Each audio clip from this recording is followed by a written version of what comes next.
स्वागत है आपका रिएक्ट के एपिसोड 9 में। तो सर्च बॉक्स इम्प्लीमेंट करने से पहले हम इस कोड में थोड़ी और इम्प्रूवमेंट कर सकते हैं।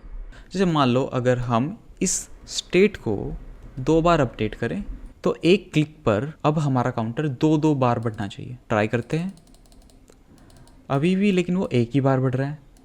तो इसका रीज़न भी वही है जो हमने थोड़ी देर पहले सीखा था कि हमारी स्टेट्स इंस्टेंटली अपडेट नहीं होती हैं। रिएक्ट इन स्टेट अपडेट्स को स्केड्यूल करता है। तो हो क्या रहा है, ये है हमारा JSX का कोड जिसमें हमारे पास 2 बार सेट काउंटर हमने यूज़ किया है। ये है हमारा रिएक्ट का स्टेट स्केड्यूलर। अब स्टार्टिंग में हमारे काउंटर की वैल्यू थी 0, तो जब ये JSX कोड एग्जीक्यूट होगा तो काउंटर की वैल्यू ये यहाँ से उठा लेगा, यहाँ पे 0। अब नेक्स्ट लाइन में भी काउंटर की वैल्यू 0 ही है क्योंकि हमें पता है कि काउंटर इंस्टेंटली अपडेट नहीं होगा। अब ये दोनों अपडेट्स हमारे स्केड्यूलर के पास जाएंगी और फिर 0 + 1 हमारा हो जाएगा 1 और यहाँ पे हमारा काउंटर अपडेट हो जाएगा 1 में। अब सेकंड में भी हमारे काउंटर की वैल्यू 0 थी जो यहाँ पर हमारे पास आई थी और काउंटर हमारा फिर से 1 ही रहेगा। अब इस प्रॉब्लम को कैसे सोल्व करें? तो जब भी हम ऐसी स्टेट का यूज़ करते हैं जो प्रीवियस स्टेट पर डिपेंड करती है, तब हमें स्टेट अपडेट करने का एक दूसरा तरीका यूज़ करना चाहिए। हम इस सेटर फंक्शन के अंदर एक कॉलबैक फंक्शन पास कर सकते हैं और जो इस कॉलबैक फंक्शन से रिटर्न होगा वो वैल्यू हमारी स्टेट के अंदर असाइन हो जाएगी और इस कॉलबैक फंक्शन से हमें प्रीवियस जो भी काउंटर की वैल्यू है हम उसको एक्सेस कर सकते हैं और हम रिटर्न कर देंगे प्रीवियस काउंटर +1। अब इससे क्या होगा, हमारी ये अपडेट इस लोकल काउंटर पे डिपेंड नहीं होगी, हमारे इस कॉलबैक फंक्शन के अंदर जो लेटेस्ट वैल्यू है जो रिएक्ट हमें देगा उस पे डिपेंड करेगी। तो इसको अगर हम अब 2 बार यूज़ करेंगे, अब हमारी स्टेट अपडेट अच्छे से काम कर रही है। तो मोस्ट सिनेरियोज में हम डायरेक्ट स्टेट को ऐसे ही अपडेट करेंगे, लेकिन अगर हमारी स्टेट प्रीवियस स्टेट पे डिपेंड करती है तो हम इस तरीके का यूज़ करेंगे। तो हमें तो सिर्फ एक ही बार लाइक को अपडेट करना है, तो इसको हम हटा सकते हैं। अब इस हर्ट में रंग भी भर देते हैं। तो हर्ट जो हमारा आइकन है इस पे हमें एक फिल प्रॉपर्टी मिलती है, तो हमें चाहिए रेड कलर और ये रेड कलर तब चाहिए जब हमारे काउंटर की वैल्यू 0 से ज़्यादा हो। तो हम यहाँ पर एक टर्नरी ऑपरेशन का यूज़ कर सकते हैं। अगर हमारे काउंटर की वैल्यू 0 से ज़्यादा है तो कलर करेंगे हम रेड, नहीं तो हर्ट को हम रखेंगे वाइट। नाइस। अब इस पेज की थोड़ी और स्टाइलिंग ठीक कर लेते हैं। तो पहले तो हर इमेज की हाइट कुछ अलग अलग आ रही है, तो इनकी हाइट को फिक्स करते हैं।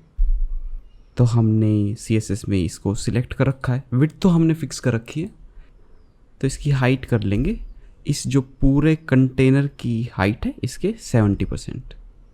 बढ़िया। अब ये लाइक काउंटर है, इसको भी सही करते हैं। पहले तो इस हर्ट और काउंटर को एक डिव में डाल लेते हैं और इसकी क्लास नेम दे देंगे लेट्स से लाइक। अब इसको बनाएंगे हम फ्लेक्स, थोड़ा इनके बीच में गैप और वर्टिकल दे देंगे थोड़ी पैडिंग। बढ़िया। अब जैसा हम अपने डिज़ाइन में देख सकते हैं हमें कुछ फ़िल्टर्स इम्प्लीमेंट करने हैं। तो पहले ये सर्च वाला फ़िल्टर इम्प्लीमेंट करते हैं जिससे हम शोज़ को सर्च कर सकते हैं। तो एक काम करते हैं, ये अपने जाते हैं ऐप कंपोनेंट में। अब इस शोज़ कंपोनेंट के ऊपर हमारा एक और कंपोनेंट आएगा फ़िल्टर्स, जिसके अंदर हम सभी फ़िल्टर्स डाल सकते हैं। तो अभी तो ये एलिमेंट है नहीं हमारे पास, तो हम कंपोनेंट्स फोल्डर में बना देंगे एक फ़िल्टर्स का कंपोनेंट। फ़िलहाल इससे रिटर्न करा लेते हैं कुछ भी और इसको यहाँ पे कर लेंगे इंपोर्ट। अब चलते हैं वापस फ़िल्टर्स के अंदर। तो पहले तो हमें एक चाहिए सर्च का आइकन, तो हमने आइकन्स की लाइब्रेरी इंस्टॉल कर रखी है, वहीं से हम इस सर्च आइकन को इंपोर्ट कर लेंगे। और इसके बाद चाहिए एक इनपुट फील्ड, इसका प्लेस होल्डर दे देंगे सर्च और ID भी दे देंगे ताकि हम इसको CSS में सिलेक्ट कर सकें। लेट्स से सर्च इनपुट और इस मेन डिव की भी क्लास दे देंगे सर्च फिल्टर। बढ़िया। अब इसकी थोड़ी स्टाइलिंग करने के लिए हम एक और फाइल बना लेंगे, filters.css। तो पहले सर्च इनपुट पे लगाएंगे थोड़ी पैडिंग और बॉर्डर एरियाज। ये अप्लाई नहीं हुई है क्योंकि हमने CSS को इंपोर्ट नहीं किया है, तो हम CSS को इंपोर्ट कर लेंगे। बढ़िया। अब जो हमारा मेन कंटेनर है उस सर्च फिल्टर, उसको सिलेक्ट करके थोड़ा मार्जिन और गैप दे देंगे। अब चलते हैं वापस फिल्टर्स पे। स्टाइलिंग अभी के लिए इतना ही रहने देते हैं। अब जब भी कोई यूज़र इस इनपुट में कुछ भी वैल्यू टाइप करेगा, हमें उसके हिसाब से इन शोज़ को फिल्टर करके दिखाना है। तो जब भी किसी वैल्यू के चेंज होने पर हमें UI चेंज करानी है तो हमें स्टेट का यूज़ करना पड़ेगा। तो यहाँ पर हम एक स्टेट बना लेंगे जिसके अंदर हमारी इनपुट के अंदर जो वैल्यू है वो स्टोर होगी। तो सर्च इनपुट नाम की एक स्टेट बना लेंगे। अब इसकी डिफ़ॉल्ट वैल्यू स्टार्टिंग में रहेगी एम्प्टी स्ट्रिंग, क्योंकि स्टार्टिंग में हमारे पास ये इनपुट बिल्कुल खाली है। तो अभी तो ये स्टेट में कोई चेंज नहीं आएगा। हमें जब भी ये इनपुट में वैल्यू चेंज हो, इस स्टेट को अपडेट करना है। तो यहाँ पे हम यूज़ कर सकते हैं ऑन चेंज इवेंट हैंडलर का, और यहाँ पे एक फंक्शन पास कर देते हैं इनपुट चेंज हैंडलर के नाम से, और इस मेथड को हम यहाँ पे बना लेंगे। अब इसके अंदर हमें सेट सर्च इनपुट करना है और इस इनपुट फील्ड की जो वैल्यू एट्रीब्यूट है उसको इसके अंदर असाइन करना है। तो रिएक्ट में भी सेम, जितने भी हमारे इवेंट हैंडल्स हैं जैसे on click, on change, on mouse centre वगैरह वगैरह, उन सब में हमें एक इवेंट प्रोप मिलता है। तो उसको हम किसी भी नाम से एक्सेस कर सकते हैं, लेट्स से E। तो इसको पहले प्रिंट करा के देखते हैं कि ये है क्या। इसको पहले कमेंट कर देते हैं। अब जब भी इनपुट में कुछ चेंज होगा, हमारा ये एक ऑब्जेक्ट प्रिंट हुआ है जिसके अंदर एक टारगेट एट्रीब्यूट है जो पॉइंट करता है उस एलिमेंट पे जिस पे हमने इवेंट लगाया है। तो इस टारगेट प्रॉपर्टी को हम यूज़ कर सकते हैं और उससे इसकी वैल्यू प्रॉपर्टी को एक्सट्रैक्ट कर सकते हैं। अब जब भी हम इनपुट की वैल्यू चेंज करेंगे, हमारे पास उसकी एग्जैक्ट वैल्यू का एक्सेस आ जाएगा। तो अब सिंपली हम इसको अपनी स्टेट के अंदर अपडेट कराते जाएंगे। तो चेक करने के लिए कि हमारी स्टेट अपडेट होगी या नहीं, हम जाएंगे अपने रिएक्ट की डेव टूल्स पे और सिलेक्ट कर लेंगे अपना फिल्टर्स वाला कंपोनेंट। तो जैसा कि आप यहाँ देख सकते हैं, हमारे पास एक स्टेट है जो अभी एम्प्टी है। तो जैसा हम इनपुट की वैल्यू चेंज करेंगे, हमारी स्टेट भी अपडेट हो जाएगी। बढ़िया। अब हमारे पास ये स्टेट है जिसके बेसिस पे हमें इन शोज़ को फिल्टर करना है। तो ये हम कैसे अचीव कर सकते हैं? तो हमारे पास ये शोज़ कंपोनेंट है जो शोज़ को रेंडर कराता है। तो इसके अंदर हम एक प्रोप पास कर सकते हैं सर्च इनपुट, और इस सर्च इनपुट के बेस पे हमारे शोज़ फिल्टर हो जाने चाहिए। तो अभी प्रॉब्लम ये है, ये है हमारा फिल्टर्स कंपोनेंट जिसके अंदर हमारे पास सर्च इनपुट वाली स्टेट है, और ये स्टेट हमें इस शोज़ कंपोनेंट में चाहिए ताकि हम शोज़ को फिल्टर कर सकें। लेकिन इन दो कंपोनेंट्स के बीच में ऐसा कोई डायरेक्ट रिलेशन नहीं है जिसके थ्रू हम स्टेट को पास कर सकें। तो इस केस में हमें इन दोनों के जो सबसे नियरेस्ट पेरेंट एलिमेंट है उसकी सहायता लेनी पड़ेगी, यानी ऐप कंपोनेंट की।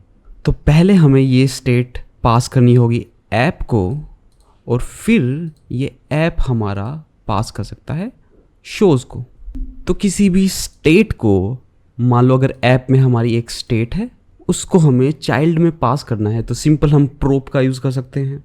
लेकिन चाइल्ड टू पेरेंट हम डेटा को ट्रांसफ़र कैसे करें? इस कॉन्सेप्ट को बोलते हैं लिफ्टिंग स्टेट अप। तो ये कैसे करें, चलिए देखते हैं। तो जो हमारे फिल्टर्स में हमने एक स्टेट बनाई थी, ये यहाँ रखने के बजाय हम रखेंगे अपने पेरेंट कंपोनेंट ऐप के अंदर, ताकि हम इसको डायरेक्ट शोज़ के अंदर भी पास कर सकें। अब फिल्टर्स कंपोनेंट के अंदर हमें इस स्टेट को चेंज करना है, तो प्रोप्स के थ्रू हम सर्च इनपुट, जो हमारी एक्चुअल स्टेट की वैल्यू है, वो भेज देंगे, और जो हमारा सेटर फंक्शन है वो भी भेज देंगे। अब इन दोनों को हम फिल्टर्स के अंदर डिस्ट्रक्चर कर लेंगे। और यहाँ पे हमें यूज स्टेट को इंपोर्ट करना पड़ेगा ऐप के अंदर। तो अब हो क्या रहा है, हमारी स्टेट है ऐप कंपोनेंट के अंदर और फिल्टर्स के अंदर हम ये दोनों स्टेट और सेटर फंक्शन को पास कर रहे हैं और फिल्टर अब उस सेटर फंक्शन का यूज़ करके उस स्टेट को अपडेट कर रही है। अब इसका फ़ायदा क्या हुआ, अब हमारे पास ऐप के अंदर एक्सेस है इस स्टेट का और इसको हम डायरेक्ट शोज़ के अंदर पास कर सकते हैं। अब शोज़ के अंदर सर्च इनपुट को कर लेंगे डिस्ट्रक्चर। अब सर्च में जो भी इनपुट है उसके हिसाब से इस शोज़ डेटा को भी हमें अपडेट करना है। तो कॉन्स्टेंट की जगह इसको एक वेरिएबल बना लेंगे और इस पे लगा देंगे फिल्टर मेथड। तो इसके अंदर हम शो का नेम सिलेक्ट कर सकते हैं और उस पर इंक्लूड्स मेथड का यूज़ करके चेक कर सकते हैं कि इसके अंदर ये स्ट्रिंग है या नहीं। तो अगर ये कंडीशन ट्रू है तो हमारी फाइनल एरे में वो शो ऐड हो जाएगा। तो इसको टेस्ट करके देखते हैं। बढ़िया, ये काम कर रहा है, लेकिन CH से हमारा प्यारा छोटा भीम नहीं आ रहा है। ऐसा इसलिए क्योंकि छोटा भीम में C बड़ा है। तो अभी हमारा सर्च केस सेंसिटिव है, तो फिल्टर करते वक्त हम शो के नाम को कर देते हैं लोअर केस और सर्च इनपुट को भी कर देंगे लोअर केस। अब हमारा सर्च परफेक्ट काम करेगा।